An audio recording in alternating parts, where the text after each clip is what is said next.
Mohon penjelasannya Ustadz, apakah saat ini kita bisa bermimpi bertemu Rasulullah Sallallahu Alaihi Wasallam? Naam, bisa bermimpi bertemu dengan siapa? Rasul Alaihi Salatu Wassalam. Naam. Dan ketika kita melihat Rasul Alaihi Salatu Wassalam, maka betul-betul kita melihat beliau.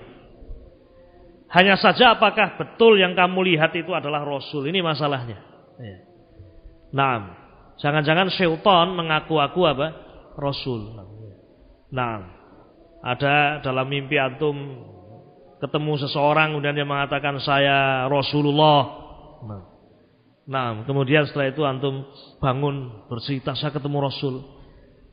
Kamu tahu memang itu Rasul. Dari mana kamu tahu? Nah, coba kamu sifatkan yang kamu lihat. Orangnya pendek, gemuk, hitam, rambutnya keriting, pelontos tidak berjenggot. Oh, ini bukan Rasul jelas namanya. Tapi dia syaitan yang mengaku-aku apa? Rasul. Karena setan la yatamassalu bi, tidak akan menyerupai aku.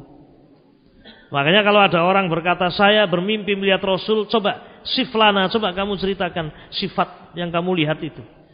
Karena sifat-sifat Rasul itu ya diriwayatkan dalam hadis-hadis yang sahih. Dan syaitan tidak bisa menyerupai. Ya, tingginya Rasul disebutkan ya. Rambutnya Rasul, warna kulit beliau, jenggotnya Rasul alaihi salatu wassalam. Nah, itu semuanya diriwayatkan dalam riwayat-riwayat yang apa? Yang sahih. Nabi alaihi salatu wassalam beliau tinggi, namun tidak tinggi sekali, tidak pula rendah. Muqtasid. Jadi kalau ada orang pendek mengaku sebagai Rasul, bukan. Kulitnya Nabi alaihi salatu wassalam ya, putih dan ada apa? Kemerahannya, indah. Rambut beliau tidak keriting, tidak pula apa? Lurus, tetapi ada gelombang. Terkadang sampai pada pundak beliau.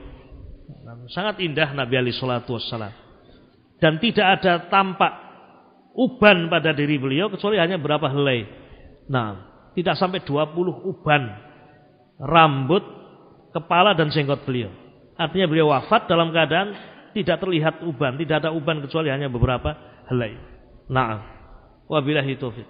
Dan sifat-sifat yang lain, hidungnya Nabi, matanya Nabi, tangannya Nabi, sampai rambut dadanya Nabi disebutkan dalam riwayat. Nah, beliau memiliki rambut ya di dada beliau yang sangat halus sampai ke pusar beliau alaihi salatu wassalam.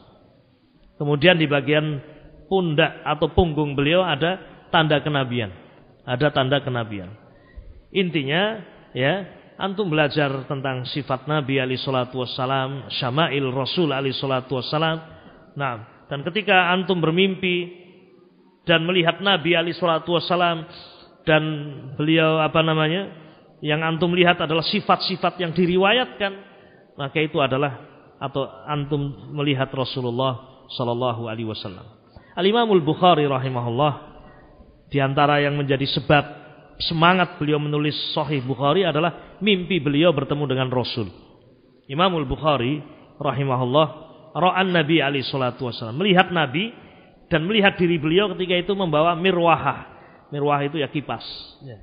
Sambil mengipasi Nabi alaihi salatu wasallam. Entah bagaimana bentuknya kipas di zaman itu dan zaman sekarang. Al-muhim Imamul Bukhari rahimahullah bermimpi melihat Rasul dan melihat diri beliau mengipasi Nabi alaihi salatu wasallam. Maka diceritakan mimpi beliau kepada guru-guru beliau atau sebagian guru beliau. Kemudian ditakbir, wahai Bukhari, kamu membela hadis-hadis Nabi alaihi salatu wassalam dari kedustaan. Nah, maka beliau pun semangat untuk mengumpulkan hadis-hadis apa? Sahih dan dibersihkan dari para perawi yang apa? Yang lemah, para perawi yang dhaif, yang kadzab. Ini salah satu sebab kenapa Al-Bukhari rahimahullah bersemangat untuk menulis apa? Kitab Sahihul Bukhari. Mimpi beliau berjumpa dengan Rasulullah Muhammad sallallahu alaihi wasallam.